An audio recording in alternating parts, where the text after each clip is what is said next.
কৃষ্ণ শ্রীকৃষ্ণই পরব্রহ্ম অর্থাৎ স্বয়ং ভগবান। তো এই কথাটা এই জড়জগতের অনেক মানুষই মানতে চায় না।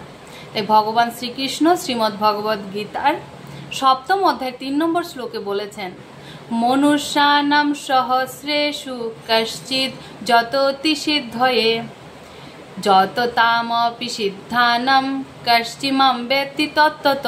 অর্থাৎ হাজার হাজার মানুষের মধ্যে কেবলমাত্র 2-1 জন ভগবানকে জানার জন্য ইচ্ছুক হবেন।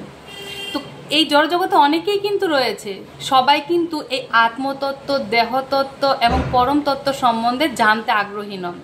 আর যারা সাধারণ মানুষ আছেন তারা সব সময় পশুর মতো জীবনযাপন করছেন, আহার, নিদ্রা আর মৈথুন এই কাজগুলোতেই ব্যস্ত থাকছেন। তাহলে ভগবানকে কারা জানতে পারবেন? যারা কৃষ্ণ ভাবনাময় অর্থাৎ ভগবানের শুদ্ধ ভক্ত, তারাই শুধুমাত্র ভগবানকে জানতে পারবেন। হরে কৃষ্ণ।